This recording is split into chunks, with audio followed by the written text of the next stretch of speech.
Bonjour à toutes et tous et bienvenue sur le podcast d'Aurore Éternelle, le podcast de l'Auberge des Univers. Continuons de partager ensemble l'univers de Night dans ce troisième épisode du chapitre 3. Bonne écoute! La vie au sein du Night. Entrée au Night. Peu de gens peuvent intégrer le Night en tant que chevalier. Les spécialistes de tout horizon y sont cependant bienvenus en tant que personnel. Mais ceux qui désirent porter l'armure doivent être des héros. Ils peuvent être des adultes de tout âge, de toute origine, de toute strate sociale.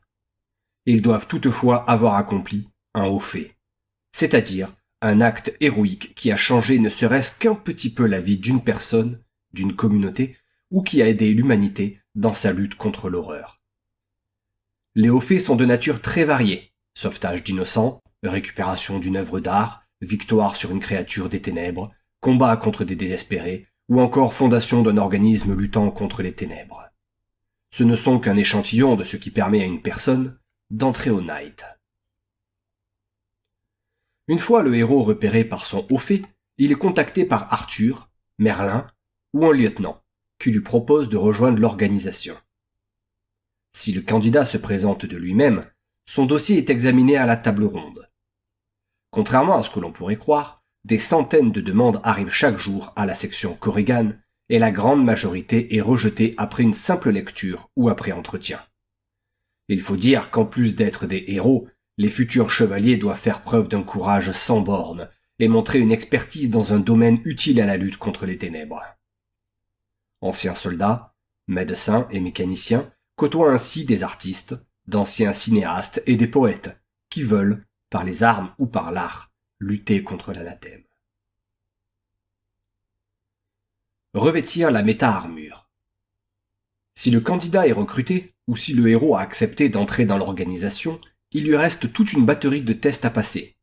Autant médicaux que psychologiques, ces longs examens qui s'étendent sur une semaine servent à mieux connaître le futur chevalier, et surtout, à savoir s'il est apte à porter la méta-armure. Car, malheureusement, ces puissantes armes ne peuvent être portées par tous les prétendants, tous les héros.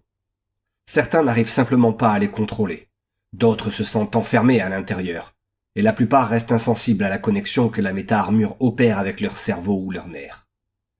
Bien que Merlin essaie de remédier à ce problème de technologie capricieuse, cela reste pour certains chevaliers de la table ronde une forme de choix opéré par l'équipement du Night lui-même, comme si les méta-armures décidaient de qui pouvait les porter. Les toutes dernières à avoir été créées sont d'ailleurs encore plus difficiles à revêtir que les autres, car elles interagissent directement avec la conscience de leur porteur. Pour les porter, il faut un mental d'acier et une empathie sans limite.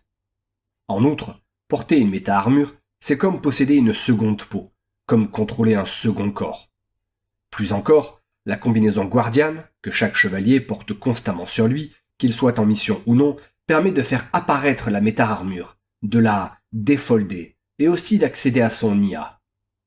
Un lien particulier se crée ainsi entre un porteur et l'intelligence artificielle de son armure, expliquant le fait qu'il ne préfère pas, ou ne peut pas, en porter d'autres.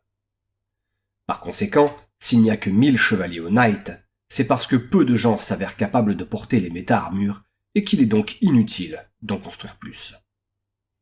En fait, seul un candidat sur 100 passant les tests se relève capable d'en utiliser une. Il n'y a donc que très peu de nouvelles recrues, environ une vingtaine par mois, à peine assez pour remplacer les disparus. Mais heureusement, ce chiffre tend à augmenter, grâce au travail de Merlin. Se former. Une fois entré au Night, la nouvelle recrue intègre le centre de formation situé à Camelot même. Durant 3 mois, ce nouveau membre reçoit une formation harassante, difficile et complexe. À la fois morale, mentale et physique, l'enseignement acquis fait de la recrue un véritable chevalier, valeureux et puissant. Pour certains observateurs, la formation est un véritable endoctrinement aux valeurs et aux codes du Night. Pour les agents, ce ne sont qu'un éveil sur des valeurs que doivent respecter tous les sauveurs de l'humanité. Enfin, après sa formation, la recrue est adoubée par un chevalier de la table ronde, ou par Arthur dans de rares cas, et entre dans la section de son choix. Cet engagement dans une section est souvent défini à l'avance, et la formation reçue auparavant est basée sur le futur de la recrue au sein du Night. Le nouveau membre est alors intégré à une coterie et part en mission dans les jours qui suivent son entrée dans la section. Couramment, ces chevaliers sont nommés apprentis par les membres de leur groupe. Totalement officieux, ce nom est levé lorsque la recrue a accompli avec succès son premier objectif.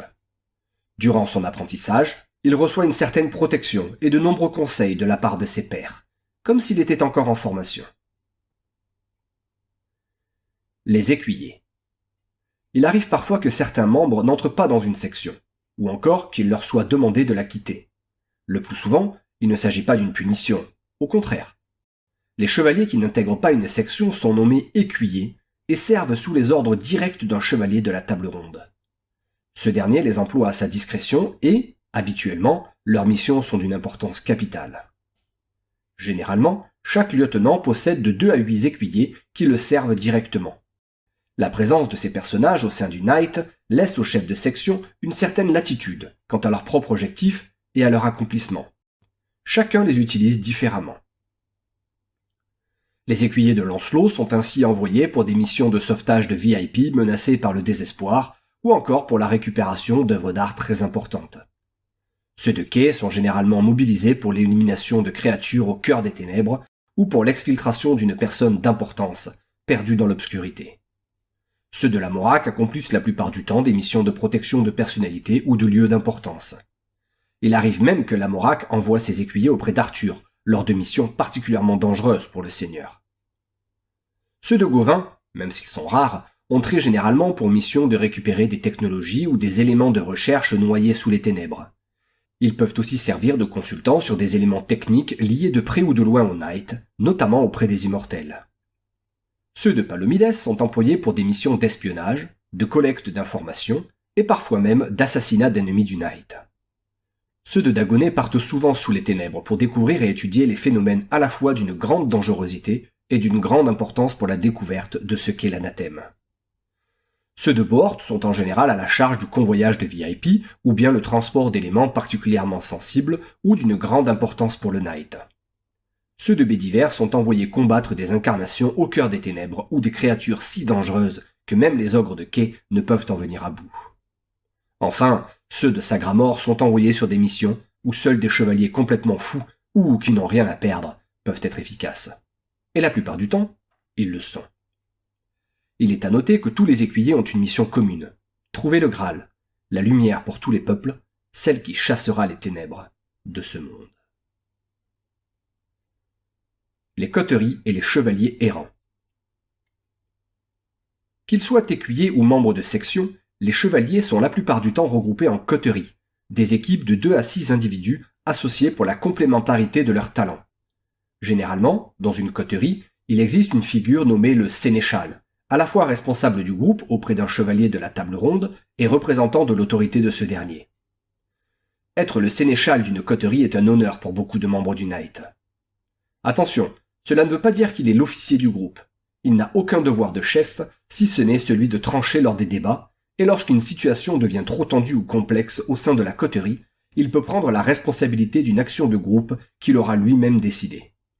Mais en général, il n'a pas besoin d'arriver à ces extrémités. Les membres dans une coterie fonctionnent en bonne entente et respectent les décisions qui leur paraissent logiques ou nécessaires sur le moment. Chaque membre est de plus un spécialiste dans un domaine et, généralement, il y fait référence au sein du groupe. Les chevaliers qui n'intègrent pas une coterie sont rares.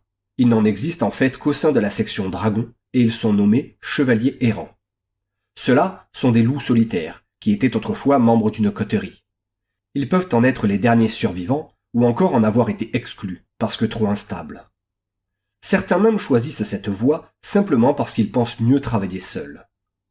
Dans tous les cas, la très grande majorité des membres du Knight respectent les chevaliers errants autant que les normaux.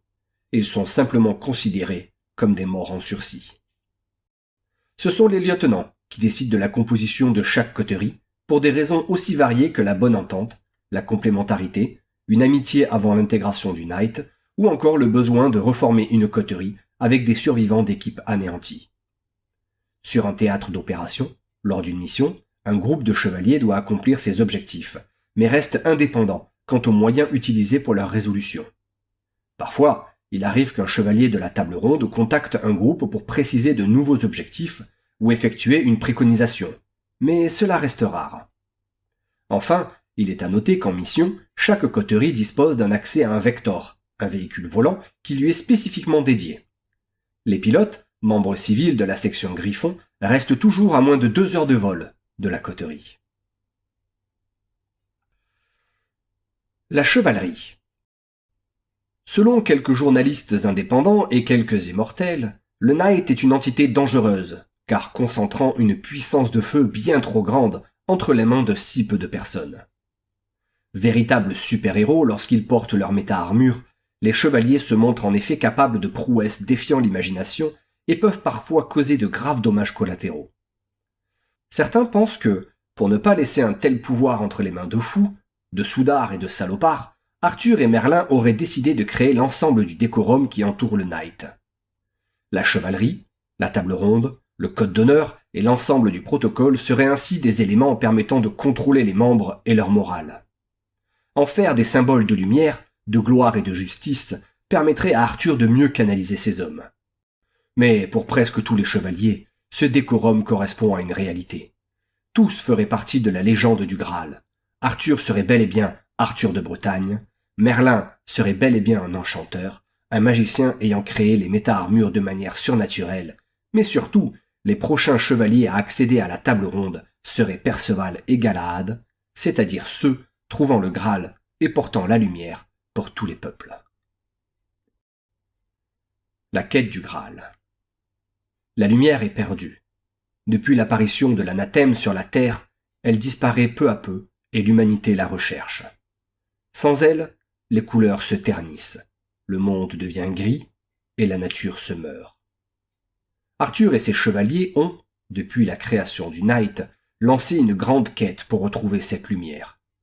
Pour le Seigneur et ses proches, le Graal serait la clé permettant de libérer l'humanité de l'obscurité, de briser l'anathème et d'illuminer à nouveau la terre. Malheureusement, ni Arthur ni Merlin ne savent à quoi ressemble le Graal, et encore moins où il se trouve. En plus de ces objectifs de mission, chaque chevalier, chaque sénéchal et tous les lieutenants possèdent donc un but supérieur.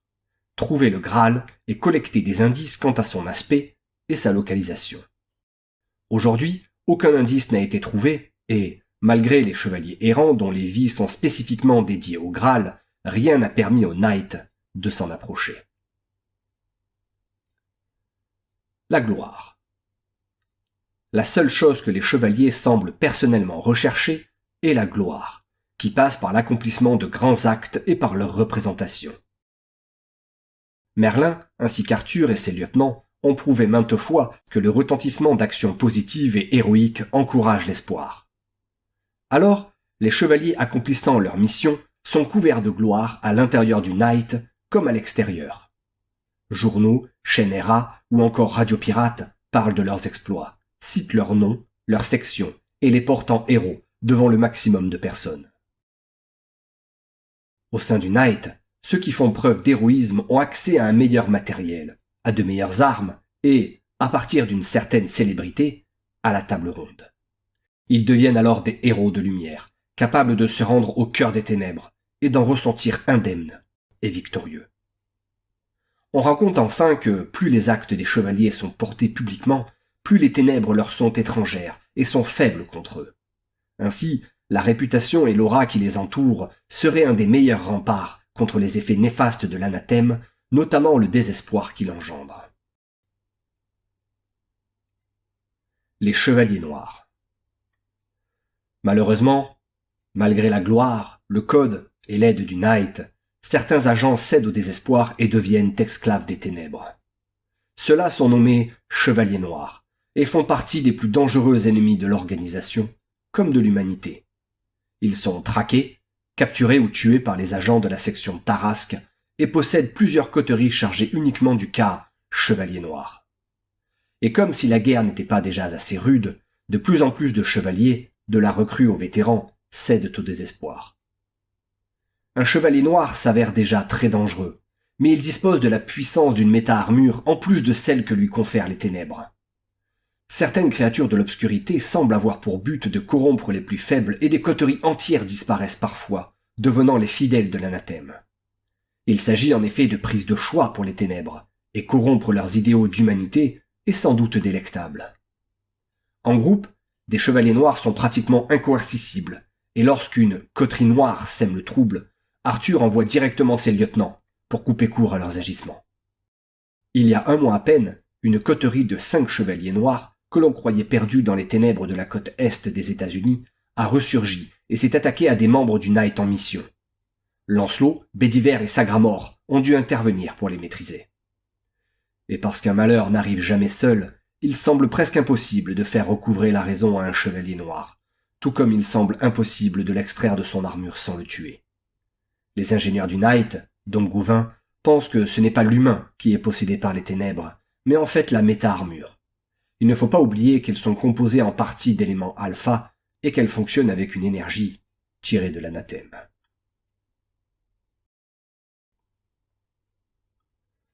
Entre folie et légende. Certaines parties de la population des Arches et des territoires libres a vu la création du Knight comme un regroupement de dingues qui suivaient un autre dingue. Mais les victoires successives d'Arthur et de ses hommes sur l'anathème ont vite changé la donne. Si les chevaliers passent encore pour des fous auprès de certains, ils sont devenus, pour une très grande majorité des habitants de la planète, du rebut aux citoyens, des héros. En fait, ils paraissent être les seuls capables de repousser l'anathème.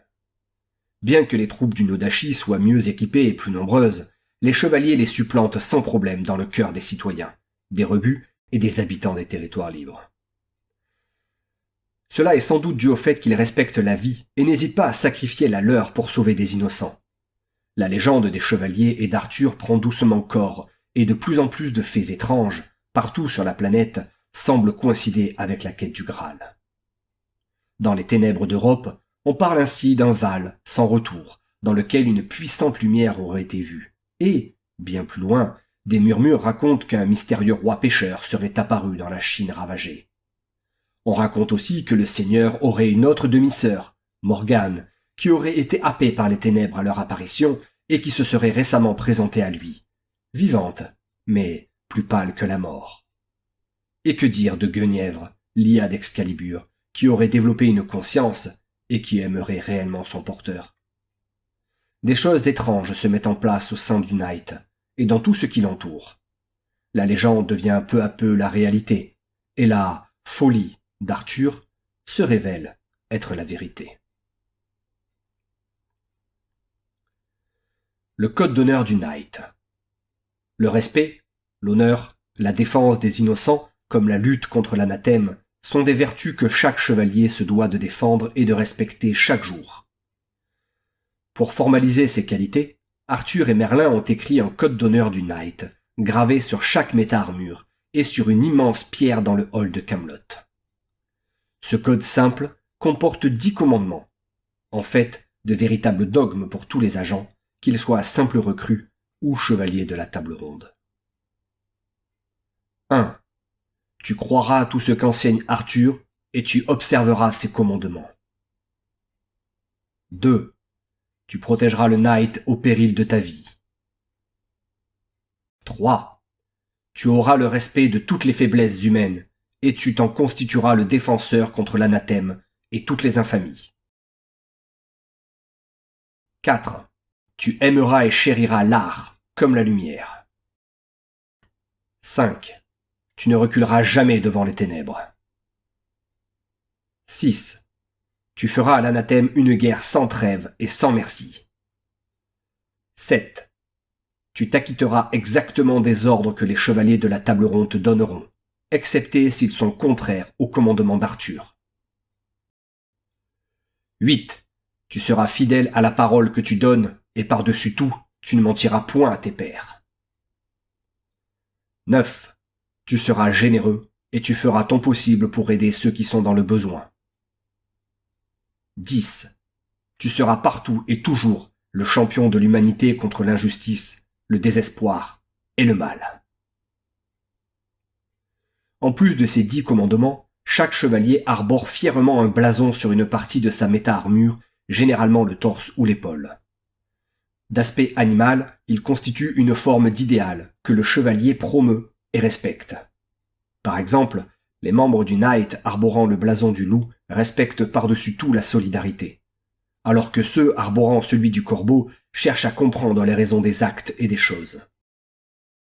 Il est aussi à noter que chaque blason est associé à un vœu que fait le chevalier et qui le motive à agir dans certaines situations. Le knight et le monde. Comme on peut s'en douter, le knight et ses agents sont très habituellement appréciés, voire adulés, là où ils se déplacent, notamment lorsqu'il s'agit de libérer une communauté, un quartier ou une personne des horreurs de l'anathème. Bien souvent, une coterie de chevaliers est accueillie par le représentant de la plus haute autorité dans les bastions ou les villes de faible importance. Dans les arches, c'est généralement un proche conseiller de l'immortel local qui se présente à eux. Le knight est apprécié par l'humanité parce qu'il défend des valeurs qui, aujourd'hui, sont de plus en plus laissées à l'abandon. La justice, la compassion, le courage ont en effet laissé place dans le cœur de beaucoup de gens, notamment les puissants, au calcul, à l'égoïsme et à la lâcheté. Même au sein du Nodashi, principale force de défense planétaire en termes de nombre d'agents, il n'existe aucune vaillance flamboyante, aucun héroïsme généreux, rien qu'une efficacité mécanique, une machine de feu et de métal. De fait, même dans les communautés de rebut les plus retorses, dans des pays dirigés par des fanatiques religieux ou au sein de certaines arches où l'ensemble de la population vit dans d'immenses bidonvilles, une arrivée de chevaliers produit toujours son petit effet et provoque une pointe d'espoir chez ceux qui les voient ou les rencontrent. Alors, bien sûr, ils ne sont pas toujours adulés et certains voient d'un mauvais œil leur présence dans leur ville, leur pays ou leur communauté. Ceux-là doivent tout de même redoubler de vigilance quant à leurs actes, car si les chevaliers sont porteurs d'espoir, ils punissent sévèrement ceux qui leur manquent de respect, les attaquent ou les trahissent. Cette punition peut aller du simple abandon de la communauté, pour laquelle le knight n'interviendra plus jamais, à l'exécution pure et simple des assaillants dans le cas d'une attaque. Il faut bien garder à l'esprit que les chevaliers sont constamment occupés et que nombre de personnes cherchent leur aide sur toute la planète. Malheureusement, ils ne peuvent être partout, et c'est la section Korrigan qui dresse les priorités des différentes coteries et des communautés, villes ou arches à aider ou non. Ces priorités évoluent et sont sans cesse modifiées en fonction de la situation mondiale. Les arches, lorsqu'elles sont menacées, constituent ainsi la priorité numéro 1 des chevaliers. Quelques personnes peu objectives pensent que c'est le lien unissant le knight aux immortels qui fait qu'elles ont tant d'importance. En fait, c'est bien plus que cela. Les arches regroupent des milliards de personnes, et, comme pour les chevaliers, chaque vie est importante, la corruption ou la chute d'une de ces villes tentaculaires serait terrible. Les communautés de rebut les plus importantes ou les plus appréciées du knight ne sont pas en reste, et sont aidées de manière plus discrète pour ne pas fâcher les immortels, soit par la présence d'un feu follet, sorte de rebut faisant office d'agent de liaison avec le knight, soit avec l'envoi d'une coterie de chevaliers de la section Griffon, Ogre ou de la section Korrigan. Par ailleurs, des communautés de rebut sont régulièrement aidées par des livraisons de matériel et de nourriture. Il fait bon aider les chevaliers en mission, car le knight remercie toujours, d'une manière ou d'une autre, ceux qui assistent ses agents dans la lutte contre les ténèbres. Dans les territoires libres, la situation est plus complexe, car les immortels n'aiment pas que le knight assiste ces territoires indépendants. S'ils peuvent passer l'éponge sur une aide mineure fournie à des rebuts, aider les territoires libres revient à remettre en doute leur autorité. Seul Ismaël Jelam, l'administrateur général de l'Arche de Londres, où est installé le knight, ferme les yeux sur ce genre d'action, simplement parce qu'il semble toujours considérer que les choix des chevaliers sont les bons. Mais les autres immortels n'hésitent pas à menacer les dirigeants du knight de leur retirer leur soutien. De fait, les agents doivent agir en secret et ne pas se montrer. Peu d'entre eux, patrouillant dans les territoires libres, réussissent ainsi à se couvrir de gloire. Importance d'un chevalier. Dans chaque lieu où il se rend, un chevalier est important rien que par sa présence et possède parfois plus de droits que le commun des mortels. Dans les arches, les chevaliers jouissent ainsi d'un niveau d'accréditation très élevé, qui en fait les égaux de très hauts cadres de l'administration, d'échelon 3 ou 4. Ils peuvent ainsi commander à la milice, convoquer des citoyens, perquisitionner des habitations de personnes d'échelon 4 et supérieur, accéder aux fichiers d'identité des citoyens d'échelon 3 à 9, le tout sans rendre compte à l'autorité locale. Bref, tout ce que ferait une personne possédant des rôles d'inspecteur, de juge et d'agent secret. Bien évidemment, si les choses se passent mal, c'est le Knight en entier qui prend la responsabilité, mais le fautif devra en payer le prix. Dans les communautés de rebut, ils ne possèdent aucune autorité spécifique, si ce n'est celle que leur confère leur aura héroïque. Il leur faut alors composer avec le ou les dirigeants locaux et les habitants, notamment s'ils sont instables. La présence d'un feu follet les aide beaucoup à se créer un réseau dans une communauté donnée et à en comprendre le fonctionnement. Si généralement les choses se passent bien, il arrive que des chevaliers soient bannis de communautés pour s'être montrés un peu trop autoritaires. Dans les territoires libres, les chevaliers sont parfois vus comme des agents des immortels, et, s'ils sont considérés avec déférence, ils n'ont accès qu'à ce que l'autorité locale veut bien leur montrer. Il n'y a guère qu'au sein des pays de la NAU qu'ils peuvent jouir d'une certaine autorité sans avoir à faire de demande, et peuvent, par exemple, accéder aux fichiers des habitants. Dans tous les cas, les chevaliers collaborent très souvent avec les autorités locales lorsqu'il s'agit de faire face à des menaces humaines. Les chevaliers et la loi. La position du Knight sur l'échiquier mondial est instable. D'une part parce que ses membres agissent partout dans le monde et, pour toute l'humanité, d'autre part parce que l'organisation est financée par les immortels. Cela amène les agents du Knight à devoir composer avec chaque personne qu'ils rencontrent. Est-ce un citoyen ? Si oui, de quel échelon ? Et si c'est un rebut ? Vient-il d'une communauté cannibale ou d'une communauté pacifique ? Un habitant des territoires libres ? Oui, mais de quel territoire ? Bref, autant de questions que tous les chevaliers se posent. Heureusement, ces derniers sont assistés par leur IA, qui affiche d'une simple pensée toutes les informations disponibles concernant la personne rencontrée sur le réseau interne de la méta-armure. Identité, âge, sexe, poids, casier judiciaire peuvent ainsi être obtenus en quelques instants, quand ils sont disponibles, bien entendu. Il arrive qu'un chevalier se comporte mal avec la mauvaise personne, et puis qu'il enfreigne la loi locale. Dans ce cas, si la situation y correspond, le chevalier invoque l'état de guerre. Déclaré par Arthur à chaque dirigeant mondial et à tous les immortels, cet état de guerre signifie qu'un chevalier peut tout accomplir s'il juge que la situation implique une créature ou une manifestation de l'anathème. Attention, cela ne veut pas dire qu'il ne sera pas poursuivi s'il commet un meurtre de sang-froid sur un innocent ou s'il braque une banque, bien qu'il soit fortement improbable que cela se passe. Mais dans le cas où son acte concernerait directement une créature ou une manifestation de l'anathème, il sera directement reconduit à Camelot et jugé par les chevaliers de la table ronde ou par Arthur. En fait, invoquer l'état de guerre sert surtout à prémunir les chevaliers contre un jugement d'une autorité locale un peu trop zélée pour des actes qui défendent en fait l'humanité. Lorsqu'un chevalier a commis un acte considéré comme mauvais ou lorsqu'il a enfreint un des commandements du code, il se rend lui-même ou est emmené au cachot de Camelot. S'il tente de fuir ou s'il se cache, une coterie est envoyée à sa recherche et le traque sans répit et sans merci. Puis, il attend son jugement, prononcé en lieu et place d'une séance de doléances par Arthur ou un lieutenant. Le jugement est public, pour montrer que le Knight sait gérer ses problèmes et se montre juste, même avec ses propres hommes. Le prévenu peut se défendre lui-même ou être défendu par toute autre personne qui accepte de le faire et de se rendre à Camelot.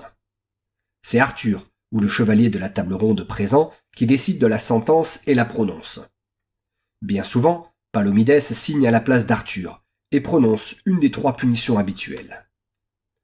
Le bannissement signifie que l'agent est banni de Camelot, sans méta-armure, et qu'il doit de nouveau prouver sa valeur en accomplissant un haut fait. S'il réussit, il est réintégré. C'est la sentence commune pour les délits ou les manquements les moins graves. L'exil signifie qu'il est rejeté du Knight et banni de Camelot. Généralement, il devient un citoyen d'échelon 9 et terminera sa vie comme un exclu de la société. Il sera cependant surveillé toute sa vie par le Knight, car connaissant certains des secrets de l'organisation. La mort n'est prononcée que contre les chevaliers noirs qui ont commis les pires atrocités.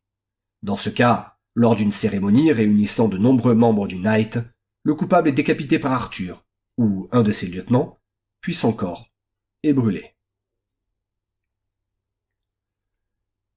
Le Knight et l'anathème. Le Knight lutte de toutes ses ressources contre les ténèbres. Chaque jour sombre, chaque nuit obscure, les chevaliers sont mobilisés pour retrouver la lumière et combattre l'horreur. Pour le Knight, l'obscurité et ses effets représentent ce qu'il y a de pire sur Terre.